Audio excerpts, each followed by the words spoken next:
Peço que você então feche seus olhos, alinhe a sua coluna e apenas siga a minha voz.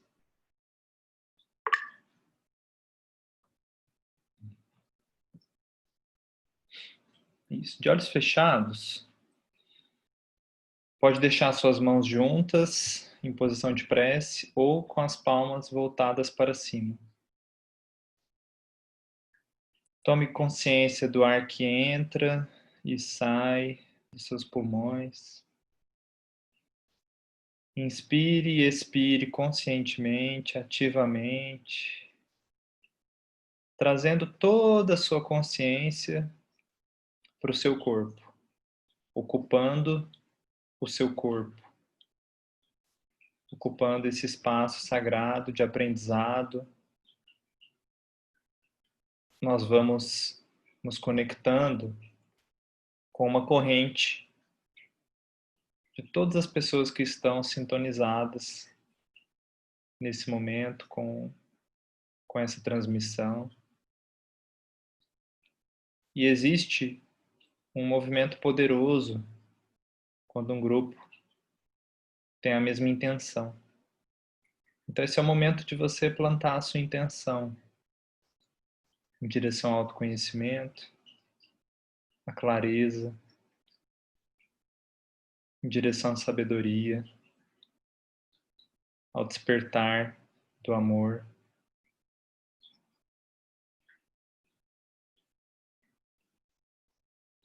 E aí você vai visualizando uma esfera dourada, uma bola dourada do tamanho de uma bola de futebol, que chega do alto do teto e ela pousa sobre a sua cabeça e a partir dali irradia uma luz poderosa e vibrante, a suprema luz divina, fonte de consciência, plenitude, conexão. Essa luz vai te preenchendo da cabeça aos pés, fazendo vibrar suas células, ativando o seu corpo, tornando a sua mente receptiva ao campo da escola, autorizando a entrada do conhecimento, permitindo que ele atue sobre o seu campo. E aí você repete internamente: eu e o grupo somos um. Uma somente, um só coração. Uma somente, um só coração. Solte o ar pela boca. Tá ótimo. Podemos abrir os olhos.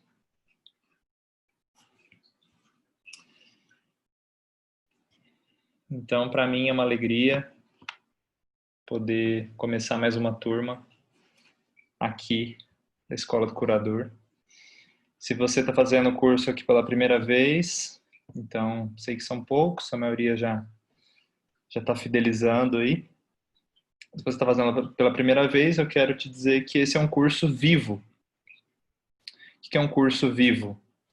É um curso que tem um campo de atuação, que é um campo energético, espiritual, a partir da escola do curador, né, que vai te fornecer novas informações, e isso vai mudar a organização do seu campo mental, psicoemocional. E isso se dá por meio da tua receptividade na hora que a gente está aqui, por meio da tua boa vontade, né? Desejo de aprender, desejo de ir além.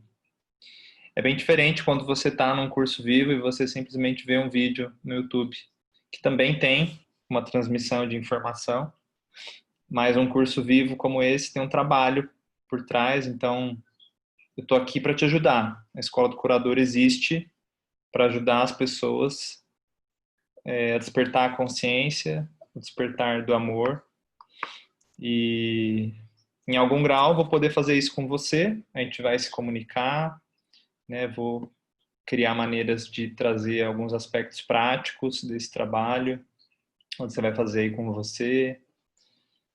Então, se abra para isso. Vou dar o meu melhor aqui para que você possa crescer, né, com esse curso. Então, vamos lá. Eu sempre dou aula com slide e o meu rosto fica aparecendo aqui do lado, tá? E se der algum problema aí, vocês, por favor, digitem no bate-papo, né? Porque eu não ouço vocês, eu não fico atento a isso.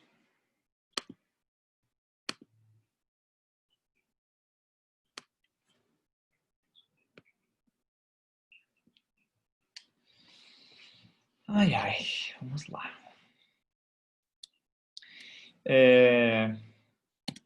Eu vou trabalhar com vocês alguns livros específicos, então quem quiser conhecer, né, alguns livros, eu vou citar aí uns 4, 5 livros sobre os temas que a gente vai tratar.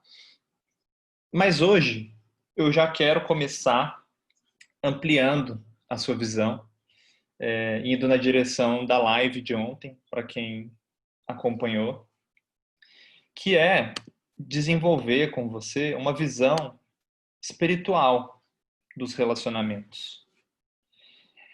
Ter essa visão, uma visão que vá além do humano que está ali vivendo os problemas da relação, que às vezes parece tão banal, né? Se você tiver uma visão espiritual, uma visão cósmica, isso vai te trazer um recurso para poder transcender os problemas da relação. Para você poder ver que por trás de cada pequeno conflito, né, tem um grande aprendizado, tem um movimento de a vida te convidando a despertar, a ir além do egoísmo, a ir além das suas necessidades, né, para que você expanda a sua consciência. Então, nesse livro, Os 4 Segredos Sagrados para o Amor e a Prosperidade, que é de um casal indiano, lá da Oneness, não sei se vocês conhecem, uma universidade da consciência na Índia, uma escola. O primeiro deles é: tenha uma visão viva, né? Viva com uma visão espiritual. A mente, num estado de decadência e rebaixamento, ela tende a ver tudo de uma forma muito reduzida, de uma forma materialista, de uma forma concreta demais. E dessa forma, a gente se perde na matéria, a gente se perde nos detalhes desse mundo, nos detalhes mundanos, a gente perde oportunidade de evoluir. A mente, quando ela rebaixa, ela tem uma visão cética diante da vida. Ela não enxerga o transcendente, o poético, a beleza da vida, nada disso. Ela só enxerga escuridão, trevas, concretismo. Então vamos partir desse lugar hoje. Vamos partir de uma visão espiritual, que é uma visão que não depende de nenhuma religião específica, mas é uma visão onde nós evocamos o nosso eu superior para poder clarear o que são as nossas experiências. Eu uso muitas metáforas para falar das nossas condições, né? E hoje eu quero falar um pouco da queda, né, do paraíso. Então é comum nas mitologias, nas cosmovisões que temos por aí, a noção de uma história onde o ser humano vivia num estado paradisíaco e ele perdeu esse estado paradisíaco de alguma maneira.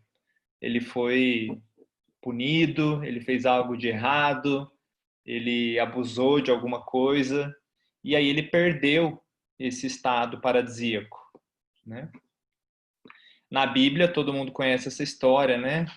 Porque a gente vive num país cristão, então Adão e Eva viviam no paraíso, sem consciência das suas vergonhas, viviam em paz, não tinham que trabalhar, comiam o que tinha ali, tudo natural, viviam em harmonia, não havia nenhum conflito. Até que, quando eles caem em tentação e comem do fruto, né, da árvore do conhecimento, que era a única árvore que eles não poderiam comer, né? Eles caem em tentação e Deus manda eles embora do paraíso e manda fechar a porta, manda pôr um arcanjo lá na frente para eles nunca mais voltarem. Então, essa história é uma história com um rico significado. Ela está tentando nos comunicar que nós temos uma memória, nós temos como se fosse uma fotografia interna de que existe um estado de plenitude, de que existe algo mais, de que existe uma vaga lembrança, sem imagens, mas simplesmente de sensação. Uma vaga lembrança de um estado sem sofrimento. Essa vaga lembrança, esse anseio por esse estado paradisíaco, ele está no coração de cada um. Ele é, inclusive, o nosso anseio amoroso. Na hora de buscar um parceiro, uma parceira, a gente está buscando essa união. E aí aqui eu trouxe uma animação para a gente relembrar as etapas dessa queda, né, do paraíso, que é um vídeo, um curta-metragem que um ilustrador fez. Deixa eu só colocar aqui o som. Aí. Então vou passar para vocês, tá? Vou dar play.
Sacana, né? Esse criador deixou eles lá, caíram, você viu? A queda. Então tem um momento, né, que eles tomam consciência das vergonhas, a sexualidade, e isso representa a tomada de consciência da dualidade, a experimentação da dualidade.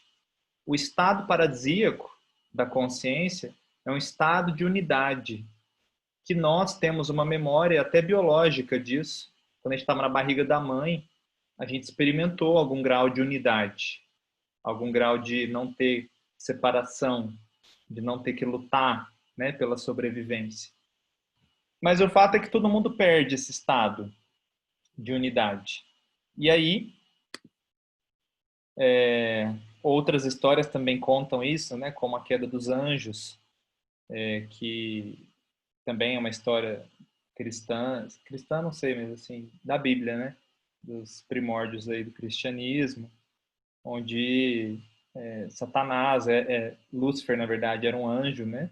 E ele caiu porque ele começou a desafiar Deus e com ele caiu muitos outros anjos que foram nessa mesma conversa dele. O fato é que esses mitos, essa queda, aponta para um rebaixamento da consciência. Esse rebaixamento da consciência pode ser dito como estado de dualidade, estado de separatividade, estado de divisão interna, sofrimento, roda do samsara, né, véu de Maia. São muitos nomes que se dá para essa condição, que é um estado ilusório, que diz o seguinte: nesse estado ilusório, a gente se sente e reage ao mundo, aos outros, a tudo, como se estivéssemos separados. Como se eu estou aqui dentro do meu corpo, você está aí dentro do seu, e isso não tem nenhuma ligação uma coisa com a outra. Então, o estado de separatividade, ele dá a origem à possibilidade da mentira, né? Ao auto-engano. Muitas coisas derivam daí. Só que por que é uma ilusão esse estado de separatividade? Porque mesmo cientificamente, já sabemos que a gente está unido por um campo maior, um campo eletromagnético, um campo energético, um campo de consciência. Você está ligado aos seus ancestrais, você está ligado a todas as pessoas do planeta, ao universo, de uma certa maneira. O brilho da estrela que você vê é uma partícula de fóton que saiu lá faz bilhões e bilhões de anos, lá daquela galáxia, e chegou até você. Então, o universo, ele parece estar dividido, ele parece estar separado, mas na verdade ele é um. Só que nesse estado dividido, em que nós passamos a viver aqui na Terra, a gente passa a sofrer as consequências dessa ilusão. A gente vive num estado de ignorância. E uma das consequências vai para o relacionamento amoroso, que é o foco desse curso. Mas hoje vou mostrar para vocês que tem muitas, não é só do relacionamento amoroso. Esse livro aqui é o Kybalion, é uma escritura sagrada que vem provavelmente do Egito, né? E ele diz assim: enquanto tudo está no todo, também é verdade que o todo está em tudo. Aquele que compreende realmente essa verdade alcançou o grande conhecimento. O reconhecimento da unidade, né, de que a mesma vida que corre em mim, corre em você, que não tem como eu fazer mal para mim sem fazer mal para quem está no meu entorno. Não tem como eu fazer mal para quem está no meu entorno sem fazer mal para mim. Cada mestre que passa nessa terra tenta falar isso para a gente de diferentes maneiras. Jesus falou: ama teu próximo como a ti mesmo. Cada escola de sabedoria traz esse conhecimento. Você vai ver, na essência, é sempre essa história. É sempre a história da unidade, de conseguir vivenciar a unidade. Por isso, no Patchwork, o livro que fala de relacionamento chama Criando União, estabelecendo campos de união, né? O nosso grande desafio. Então, estando nesse estado de dualidade, onde eu me sinto separado, onde eu me sinto isolado do outro. E isso começa lá na família, né? Quando a gente se separa da mãe, depois a gente começa a sentir as feridas da infância, é aí que vem mesmo, aí que começa esse estado de separatividade. Olha aqui quantas consequências, quantos desdobramentos de que viver nesse estado de ignorância nos traz. O primeiro deles é o arquétipo da vítima. Faz a gente se sentir vítima de um mal que vem de fora, né? Faz a gente sentir que o outro nos ofende, que o outro nos machuca, e que aí gera todo o drama e o jogo de acusações que a gente vive nos conflitos de relacionamento. Ou seja, estando na ilusão da separatividade, eu não percebo que eu crio a minha realidade. Eu não percebo que meus pensamentos, sentimentos e atitudes, palavras, eles são como tijolos que vão criando a minha realidade. Eu acredito que eu estou inserido no mundo. Tem eu e tem o mundo. Eu estou inserido nesse mundo. Eu tenho que me virar nesse mundo. Eu tenho que me proteger desse mundo. Outra consequência é a destruição da natureza. Né? Como eu não me reconheço como parte da natureza, eu não estranho o fato de eu ferir a natureza, ou da gente destruir, ter uma, uma postura de dominação, né, diante da natureza, ao invés de viver em unidade com ela, em harmonia, né, com a natureza. Também a consequência para a saúde, a autodestruição, né, você não se importar com o próprio corpo. Olha a separação aí de novo, a mente separada do corpo. A desconfiança, né, em relação ao outro, em relação a si mesmo. A dificuldade de viver em união. Guerras, vinganças, competição, medo da vida e, que é o que nos interessa aqui, o medo do outro. O medo da outra pessoa, do outro universo que é a outra pessoa. Estando com a consciência rebaixada, eu passo a viver com medo de que o outro pode limitar a minha expressão, de que o outro pode limitar a minha felicidade, a minha alegria, né? E aí a gente vai vivendo nessa condição anos e anos, para algumas filosofias, vidas e vidas, até que em algum momento você passe a ficar muito incomodado com os conflitos, com o sofrimento, com a escassez. E esse incômodo é muito bom, é um incômodo abençoado, porque esse incômodo ele vai fazer você parar de viver o automatismo e pensar assim, nossa, mas por quê? Mas não um porquê da vítima. Por que comigo? Por que vai acontecer comigo? Não. É um porquê assim, quero entender como funciona. Né? Não porque eu sou azarado. Quero entender por que isso acontece na minha vida. Por que tem repetições? Por que eu tenho dedo podre?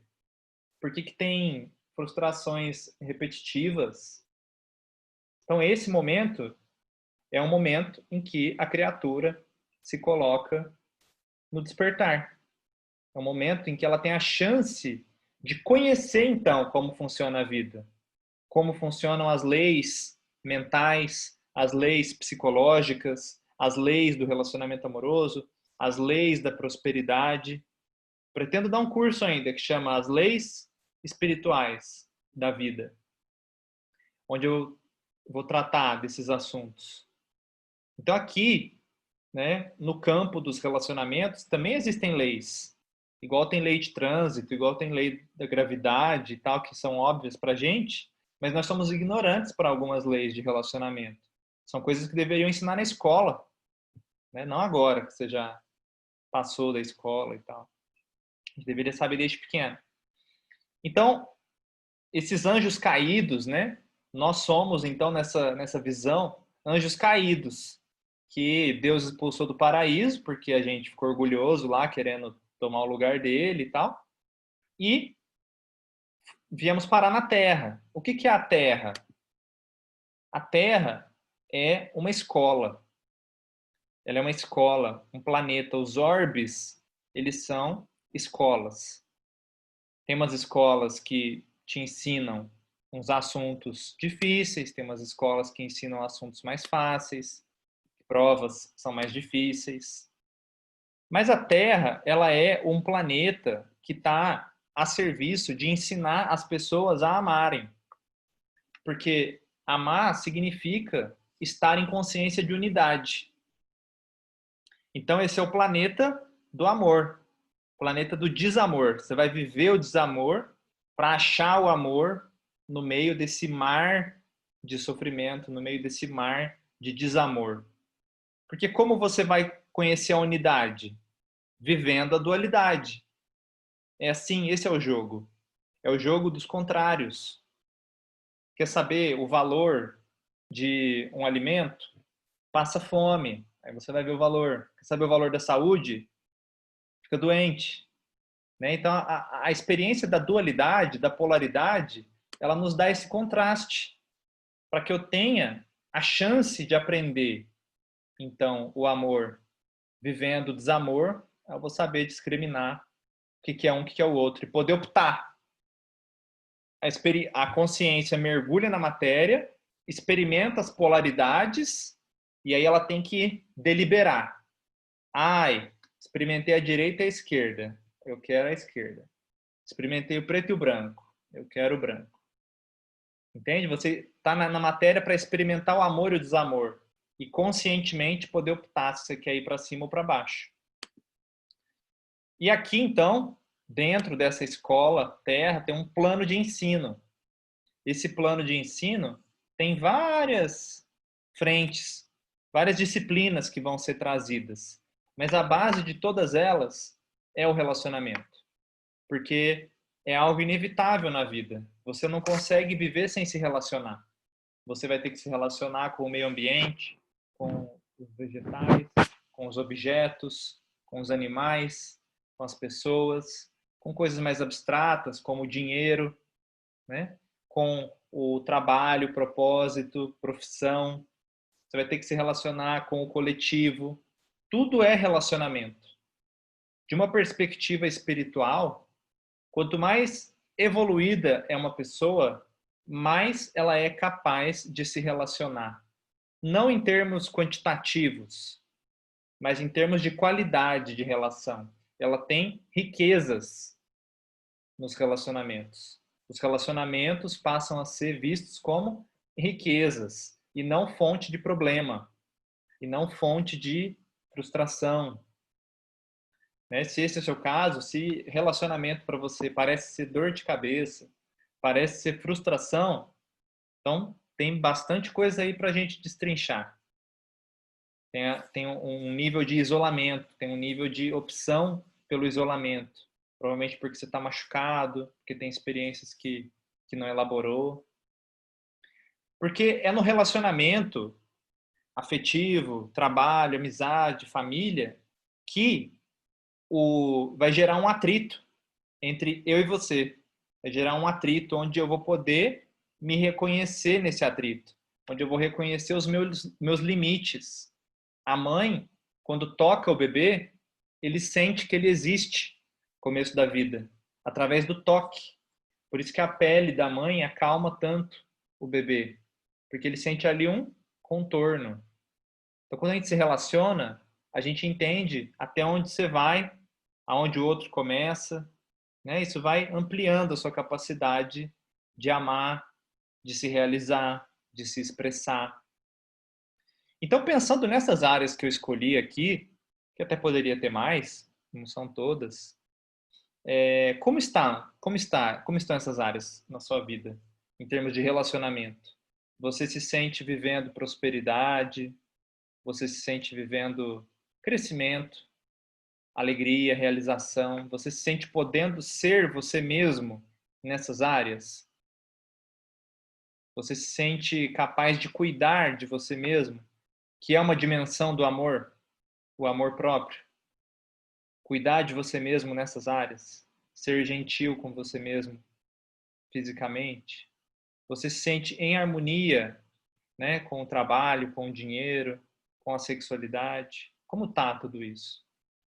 Porque diz o guia desse material do Patchwork, que eu cito bastante, que a sua vida, ela é um reflexo matemático perfeito do seu estado interno. A sua vida é um reflexo matemático perfeito do seu estado interno. Cada área da sua vida reflete a relação com os temas, né, que a sua alma vem para trabalhar. E aí cada alma tem lá o seu dever de casa específico.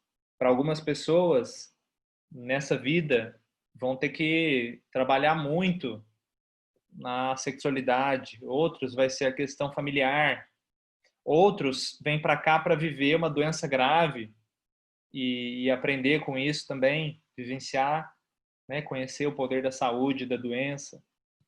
Isso é individual, é bem individual. Mas relacionamento amoroso é uma experiência, olha, quase universal. São muito poucas almas que vêm para essa terra e que não precisam passar por essa disciplina, vamos dizer assim, né? Almas que, sei lá, já se dedicam só à vida religiosa e não entram nesse mundo dos relacionamentos. Existe, mas é bem raro. A maioria tem coisa para viver aqui. Nesse sentido, os relacionamentos são como espelhos da consciência. Eles são ativadores da verdade que existe em você. Por isso tem uma frase também que o guia costuma repetir, que é: a distância que me separa do outro é a distância que me separa da minha verdade. É a distância que me separa de mim mesmo. Né? Por isso a solução dos relacionamentos está dentro de cada um.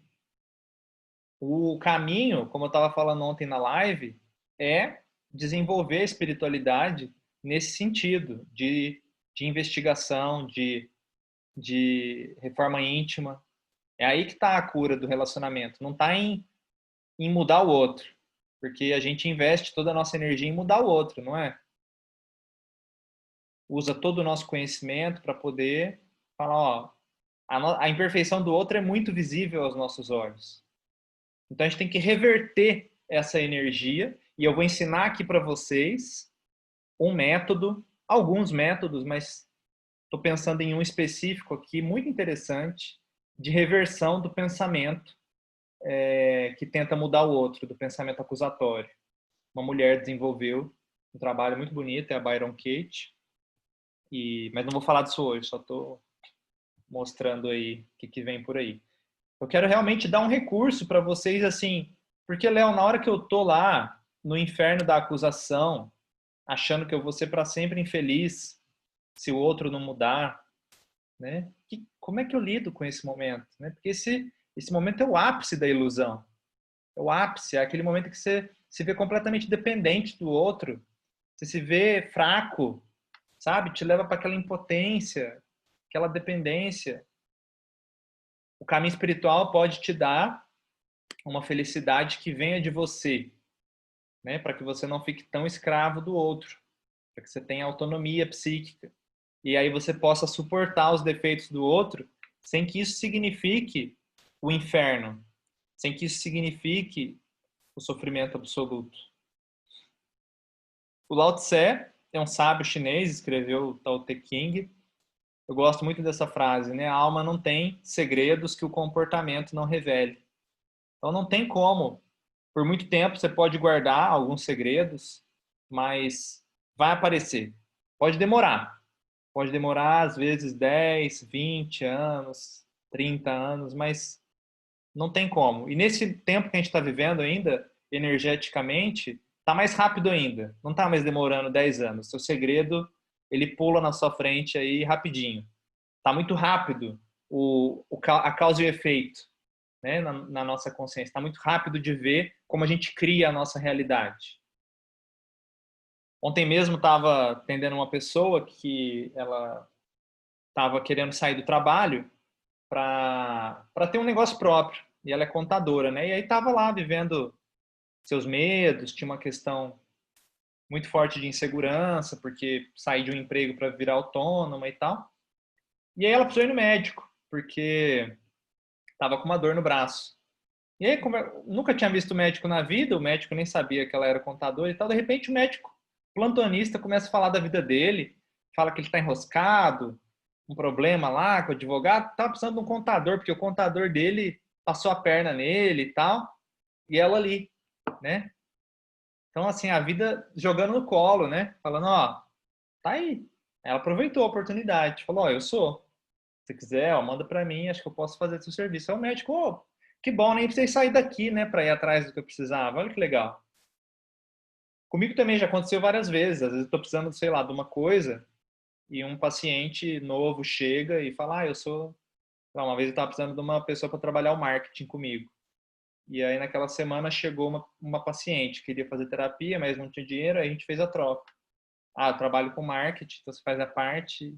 Então, a vida tenta conversar com a gente com essas sincronicidades, com essas coincidências, né?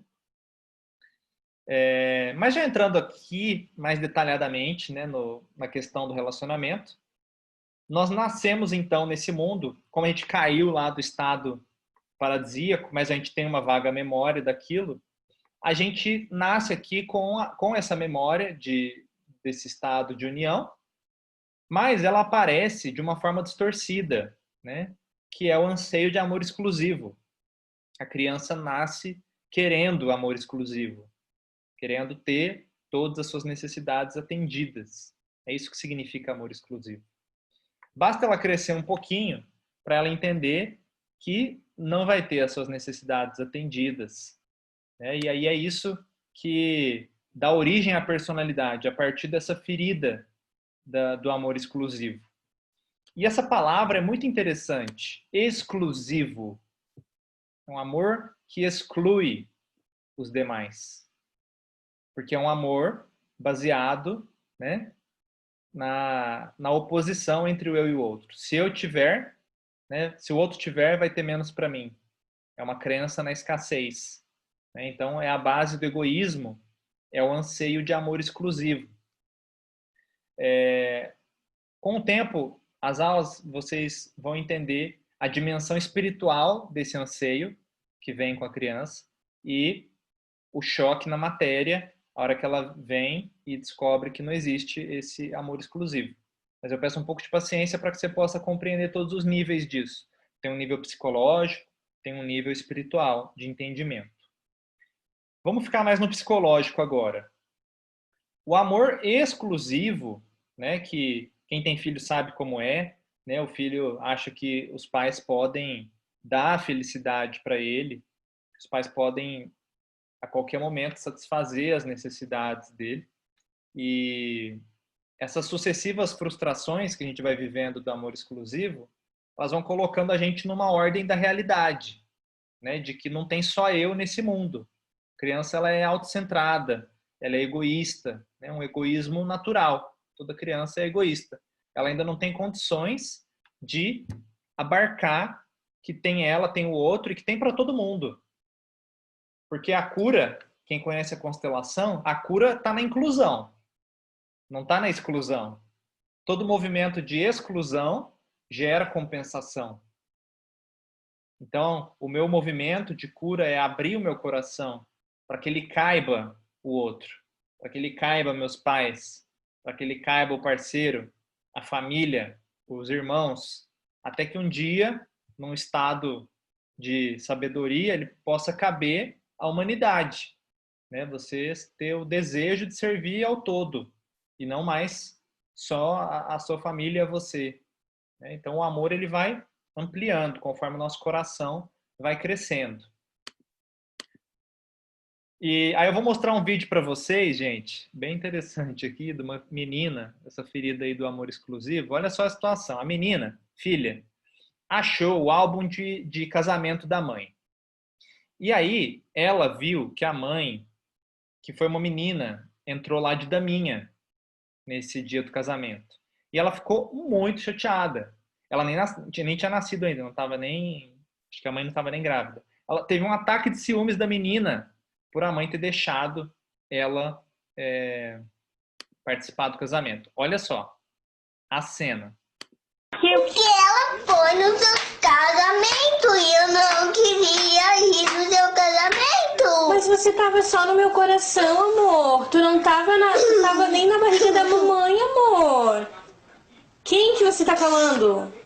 De quem que você tá falando? Que essa menina, mas eu não queria que ela fosse no seu casamento. Só porque ela tava me beijando, filha? É, mãe. Mas você você nem existia, amor da minha vida. Não é pra chorar, senão a mamãe fica triste. Mas por que, mãe, que ela foi no seu casamento, ser sua amiga, ser amiga? Eu precisava de uma daminha pro meu casamento? Como é que eu ia sem daminha? Mas por que, mãe, que você beijou e você beijou ela? Não era pra beijar, que eu não é sua filha. Não, meu amor, não é pra chorar. Eu prometo, ó, prometo que juro que não vou beijar mais nenhuma outra menina, só você. Tá bom? Mãe, por que você beijou ela quando... Mãe, você tirou a foto e você beijou ela, essa menina. Mas, meu amor, filha, eu preciso que você me entenda. Escuta, vamos guardar esse álbum de fotos? Vamos? Vamos guardar? Mas eu ia te mostrar essa foto, mãe, que você ia beijar ela. Mas você já me mostrou, a mamãe já viu, a mamãe já te explicou. E você tá chorando? Mas se você beijar mais uma vez essa menina, eu não... Filha, a mamãe não vai beijar mais. A mamãe promete, ó. Prometo que juro. Mas eu não vou estudar no bagulho. Tá bom. Que situação, hein, gente? Vocês viram que ela tenta fazer uma ameaça com a mãe? Se você beijar ela, ela nem consegue terminar, assim, porque acho que ela não tem como chantagear a mãe, né? Então, isso é um bom exemplo do que existe dentro da gente. A criança ali completamente sem noção temporal, né? Porque o fato dela nem estar lá na época não muda em nada para ela, né? Ela tá vendo a foto ali e escancarando a ferida do amor exclusivo. Nossa, minha mãe deixou outra menina beijar ela e participar do casamento, né? Então, assim, não é qualquer coisa para a criança descobrir que os pais amam outras pessoas. Não é qualquer coisa. É uma tarefa e tanto de amadurecimento a criança descobrir isso.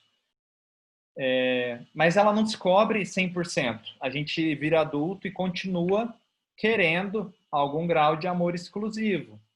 A gente continua sentindo que a presença do outro ameaça, né? O que dá origem à possessividade, à necessidade de controle, ao ciúme, à infidelidade, né? A violência e por aí vai, ó. A história vai longe. A base mesmo é o anseio de amor exclusivo. Mas que aí vocês vão ver que no adulto se traveste. Porque a gente não vira para o outro e fala assim, ó, não vira para Flávia e fala assim, amada, por favor, me ame exclusivamente hoje e tal. Você não fala assim, né, com esse grau de franqueza, até porque a gente não tem consciência desse anseio de amor exclusivo. Eu vou mostrar para vocês que ele se traveste de uma outra coisa. Mas só fechando aqui, a cada frustração que a criança tem, ela entende como uma prova de que ela não é amada o suficiente, ou não é amada da forma como deveria ser amada pelos pais.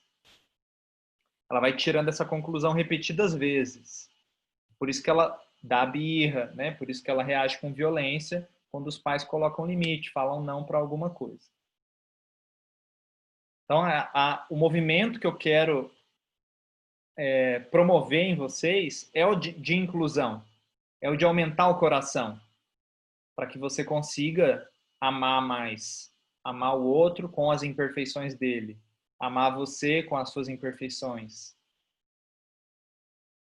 É o contrário da exclusão, né? Bom, mas aí a criança se enche de sentimentos negativos, né? De raiva, ódio, rejeição, porque ela acredita que os pais poderiam dar isso para ela, poderiam dar esse amor exclusivo e tal. E se eles não fazem, é porque eles não querem. Aí vem esse movimento de exclusão, né? De querer tirar do coração, né? Tirar o outro do coração. Porque aí que ela fala, ó, mãe, se você fizer isso mais uma vez, não sei o que mais que ela vem uma ameaça, não é? A gente não faz isso na relação? A gente não ameaça o outro? Principalmente quando a gente sente que o outro não ama a gente da forma que a gente deveria. Quantos trabalhos no consultório que eu tenho que fazer para que a pessoa consiga ver que o outro ama ela, mas não da forma como ela quer ser amada. Aí parece que não vale nada, né? Você queria tanto que o outro te amasse dessa forma X, mas ele te ama da forma Y. Aí parece muito difícil lidar com isso. Então ativa esse movimento da criança. Se não for do meu jeito, não serve. Não tem valor. Não, mas tem isso, isso, isso na sua relação. Olha só quantas coisas boas. Não, mas esse aqui, esse ponto, essa falta que tem, ferra tudo. Então esse estado de consciência de colocar o foco na falta, o foco na imperfeição, né, do outro, é a evidência de que estamos tomados pela criança. É a evidência de que estamos tomados pela criança ferida, que quer ainda encontrar alguém perfeito nesse mundo, alguém que satisfaça todas as necessidades dela, né, e assim por diante. Mas aí nós, adultos, o que nós fazemos? A gente desloca essa necessidade de amor exclusivo, esse anseio, a gente desloca isso para uma outra coisa. A gente traveste essa necessidade por uma necessidade de poder. Então a gente troca amor por poder. Só que esse poder, ele se manifesta assim de centenas de maneiras. Exemplo, você pode, ao invés de ter consciência de que você quer amor exclusivo, você vai ver que você quer o reconhecimento dos outros. Então a criança conclui assim, bom, meus pais não fizeram, não me amaram do jeito que eu queria, mas pelo menos se eu tiver o reconhecimento deles e por consequência dos outros, aí assim eu vou me sentir bem. Ou meus pais não me deram amor exclusivo, mas pelo menos se eu conseguir agradar eles e agradar a todos, aí assim eu não vou me sentir tão mal. E vai desdobrando para outras coisas, como estar sempre certo, nunca ser contrariado. Ou uma outra forma de poder é a pessoa que vai esfriando e ela, bom, não tive o meu anseio de amor exclusivo satisfeito, mas agora também eu não vou mais me afetar com nada. Eu não quero me afetar também. Você muda o anseio de amor pelo anseio de poder.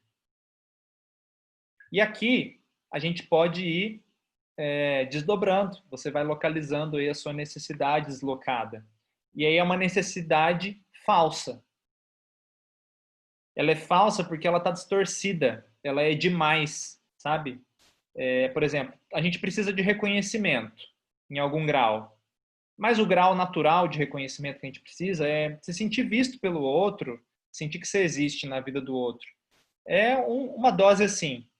Aí quando eu desloco isso para uma neurose e disfarço meu anseio de amor exclusivo, a ânsia pelo reconhecimento vira uma coisa de louco, né? Eu preciso agradar todo mundo, eu quero que todo mundo me reconheça. Se um não me reconhecer, se um me criticar, me leva para o inferno. Então a gente desenvolve necessidades falsas de adulto, sempre relacionadas ao poder. Por isso que o Jung dizia, né, que aonde tem poder, não tem amor. E onde tem amor, não precisa ter poder. Essa dimensão negativa, né, do poder. Então são estratégias, sim, deslocadas para tentar suprir essa necessidade, esse anseio de amor exclusivo. A Gabriela está me perguntando aqui como é a melhor forma de explicar isso para uma criança. Olha, a criança ela vai viver esse conflito. É inevitável. Você, como pai e mãe, por favor, não tente achar que o seu filho não vai viver a ferida do amor exclusivo. Ele vai, por mais que você tenha conhecimento e tal. O ponto está em os pais conseguirem suportar o conflito da criança. Ao invés de querer remediar logo, né, para ela sair do sofrimento, que nem você viu, a mãe ali foi ficando angustiada, né? A mãe foi falando, não, eu prometo, eu nunca mais. Tipo assim, para tentar acalmar, né? E porque é insuportável a hora que a criança entra nessa ferida, né? Porque nada justifica. Você viu que a mãe tenta explicar, tenta ser racional, tenta jurar e tal, e a menina, ela quer fazer birra, ela quer. Então, os pais, eles precisam suportar esse conflito e acolher, né? Deixar a criança viver esse conflito. E aí, a hora que acalma a emoção, aí ela pode ir compreender melhor, sentir que o afeto dela ainda está ali, né? Que ela não vai ter um amor exclusivo, mas vai ter amor, mesmo que não seja exclusivo, né? Então, isso tudo vai ajudando a criança, mas é uma construção, é algo que não se remedia numa birra, né? Mas quando o problema está quando os pais começam a manipular em cima disso, né? E aí a criança sente que aí ela não elabora, ela fica presa na manipulação. Mas enfim, então aí a gente com esse disfarce, escondendo lá o nosso anseio de amor exclusivo e tal, aí a gente vai encontrar um outro.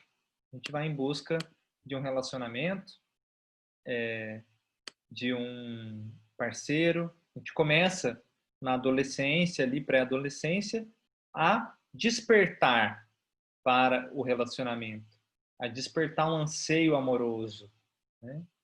E aí esse anseio amoroso nos preenche de energia, nos dá uma esperança, uma coisa assim pelo diferente, desperta a sexualidade, né? Toda uma carga hormonal do adolescente que faz ele procurar uma relação, procurar ampliar o nível de relacionamento. Ele não sabe que ele está levando essa bagagem toda junto. E aí, logo nas nossas primeiras experiências amorosas, a gente já vai começar a viver as desilusões. Como eu estava falando ontem na live, eu acreditava que se eu ficasse com a menina que eu gostava e ela gostasse de mim, meus problemas acabaram. Eu seria eternamente feliz, eu não ia ter do que reclamar, eu ia me preocupar com o quê? Se a pessoa, a menina que eu gosto gosta de mim, acabou, né? Mal sabia eu o tamanho, né, a dimensão que um relacionamento amoroso iria levar, o nível de problema que ele cria, o impacto emocional que o relacionamento nos traz. Então, logo nas nossas primeiras experiências, a gente já vai viver o ferimento, né? Vai abrir a ferida amorosa, ser traído, não ser correspondido, sentimentos de inadequação, de inferioridade, de comparação. Daí, né, que os relacionamentos, especialmente os que envolvem a sexualidade, são tão intensos, porque a sexualidade ela ativa a nossa personalidade como um todo. Não tem como você se relacionar com o outro parcialmente, né? O relacionamento sexual, afetivo, ele é por inteiro. Com um amigo, é um relacionamento parcial. A amizade é uma coisa tranquila. Você tem ali e tal, e a hora que, sei lá, encher o saco, vai cada um no seu canto e passa um tempo. Então você não se estressa tanto, né, com a amizade. Agora, a intensidade do relacionamento amoroso, ela faz ativar tudo aquilo que não é sexual. Então, a sexualidade ativa tudo aquilo que não é sexual. Ela ativa a personalidade como um todo. E, então, antes de eu responder aqui algumas perguntas, eu queria ainda fechar com esse slide aqui, né? Então, gente, relacionamento entre adultos é troca, né? Para que a gente consiga trocar com o outro, eu preciso estar disponível para a troca. Ou seja, eu preciso ter um espaço em mim para que caiba o outro na minha vida.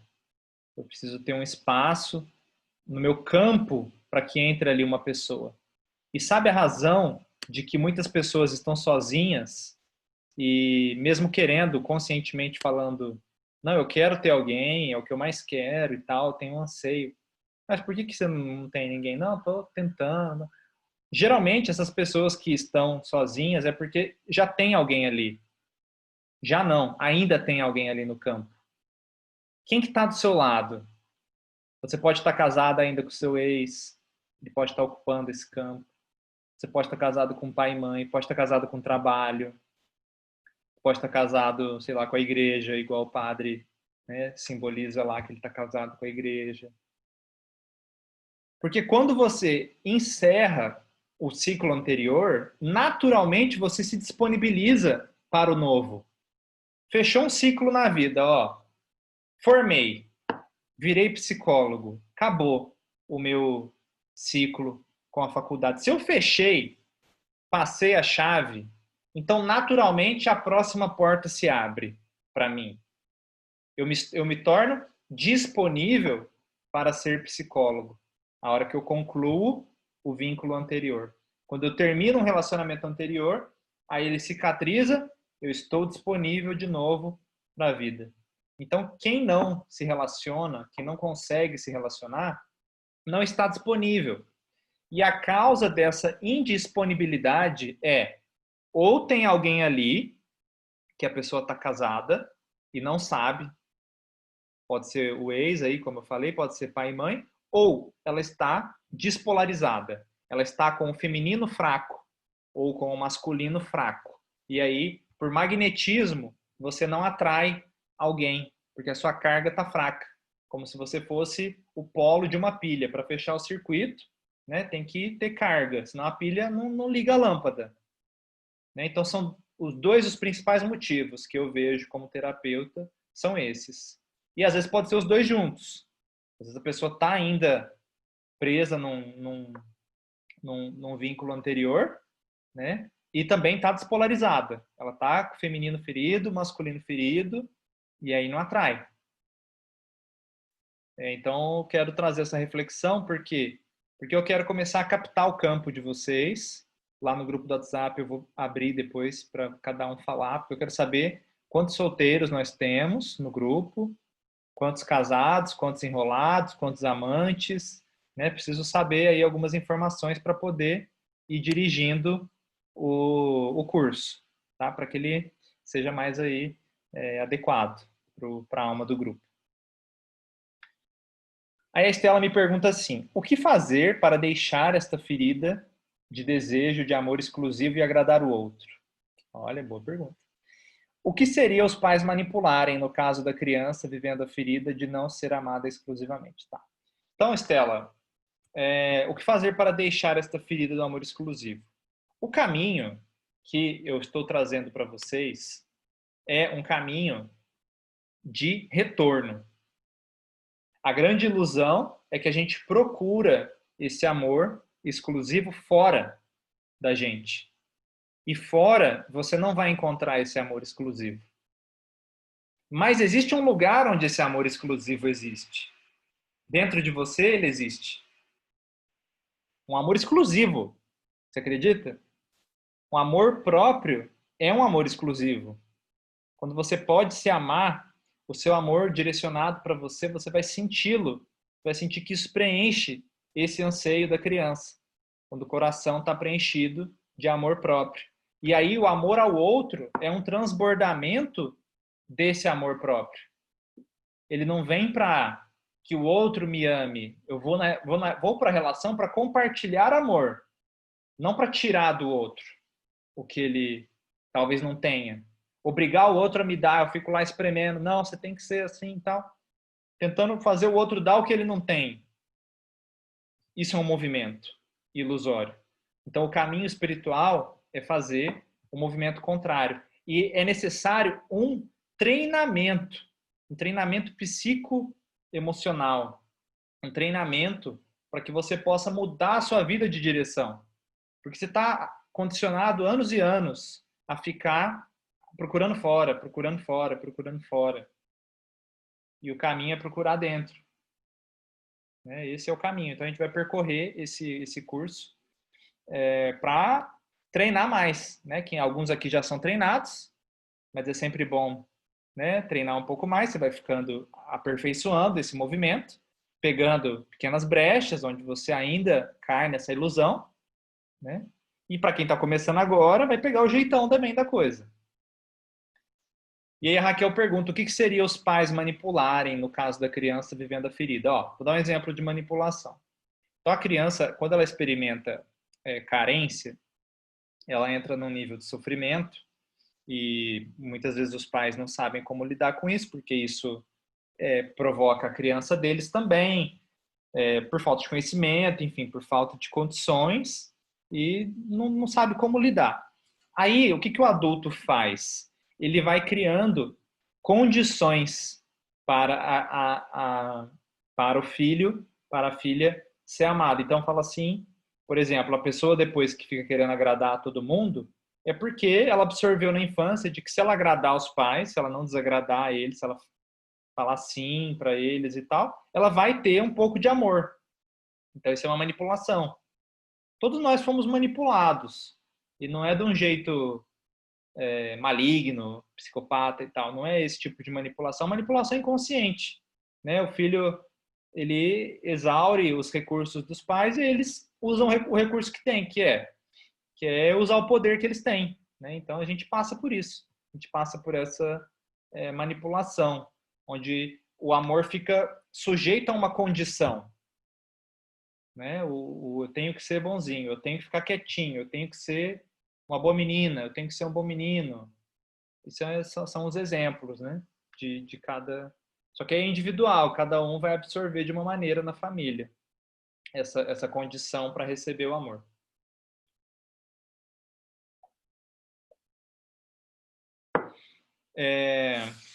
Mas tá bom, já passamos aqui um pouco do nosso tempo. Eu vou depois, então, passar para vocês algumas perguntas lá no grupo. Peço que cada um responda, né? E que você tenha aí um tempo, né, semanal para poder estar aqui comigo ou assistir depois e se dedicar a essas reflexões. Aí você vai poder aproveitar mais. Para quem gosta de livro, também eu vou estar fazendo aí algumas indicações. Ok? Vamos nessa. Conecta o seu coração com o coração desse grupo, né? E vamos investigar o que você quer com esse curso. Qual é o seu anseio?